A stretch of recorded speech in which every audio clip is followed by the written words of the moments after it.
Members, ang card ay meron ng 9 million, humigit kumulang na member all over the country. Ay sana tangkilikin natin itong ating itinatayong bago.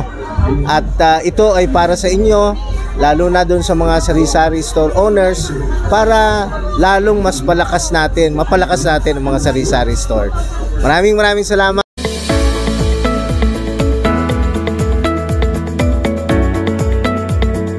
Unang Indo-Grocer binuksan sa lungsod ng San Pablo.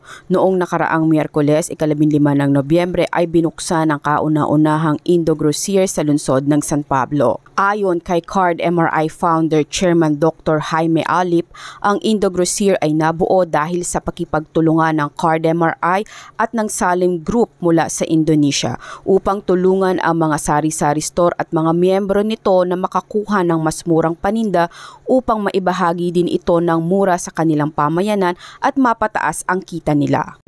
Ito kasi parang nagtutulungan kami in partnership with the Indonesian. Tinutulungan kami i-set up yung ganitong klase ng store para maka-avail yung ating mga sari-sari store na mas mura. Kasi siyempre in this marami ring lumalabas na iba't ibang mga retail store. So gusto naming tulungan naman yung mga members ng card na merong sari-sari store. At gusto namin dito bumili para mas makamura. At pagkamura, siyempre mas maibibigay sa community na mas mura. At lumalakas yung aming sari-sari store. Sa katunayan, ang card ay merong tinutulungang mga sari-sari store all over the country. 1,100,000, more than 1,100,000. So ito, pinapilot test namin dito at palalakasin namin to. At ang gusto namin suportahan dito, yung mga members din ng card na local wholesalers.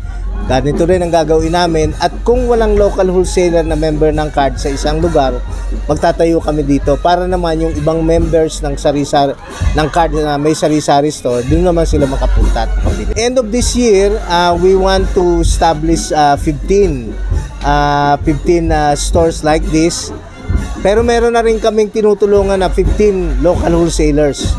So all in all, yung local wholesalers tapos yung ganitong itatayo namin by the conclusion of this year ay 15 din, so 30. Saan lugar po yung target place nyo na makitayo yung another 14 store? Sa Chaong, Candelaria, Lucena, Santa Cruz. So yung mga lugar na yon, no? Los Baños meron din. I think also in if I'm not mistaken, pati sa Kalawang maglalagay din. So iba't ibang lugar. Next year we will continue to expand yung ating Possible po magkamera ng buong Pilipinas? Aba, yun ang intention namin kasi we want to help 1,100,000 sari-sari store who are members of card. Kasi alam niyo yung sari-sari store na pag-aari ng mga nanay, napakahalaga yon kasi income generating yun sa kanila. Doon sila kumukuha ng pang-araw-araw na gastusin, baon ng mga anak, pambili ng mga school supplies, pangkain. So napakahalaga ng sari-sari store. Kaya gusto naming lalong palakasin. Kaya kung mas mababa naming maibibigay yung kanilang mga ibinebenta sa kanilang community, sa sari-sari store nila, mas malaking bagay. Natutulungan ang kanilang improvement ng kanilang income at natutulungan din na mabababa yung presyo sa locality nila. The difference of this mart from the other mart? Okay, the differences between this mart and the another mart is about that we are serving more into dedicated to the business partner. So it means, what is the business partner in here? It means sa tindahan, sa sari-sari store, and also with the other, with if they have the calendaria and the vending food and the others. So in this moment, so we have the different price selling. So it means we are not compete them. We want to help them because our motto also is about the poverty eradication. So totally with regarding about that one, we are serving the tindahan sa sari-sari store. So in this part, to catch up with everything, in this part, we are selling almost all of the item in the sari-sari store, which is we want to help them to boost their business because we want to we already know in the right now in market competition right now we have the many of the competitor that actually killing off our business itself. It's the sari-sari itself.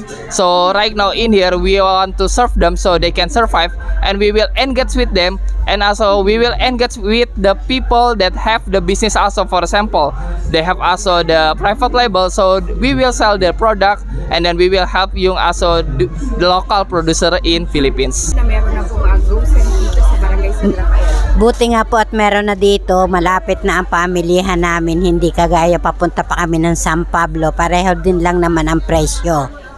Tulong po sa amin sa mga card bank.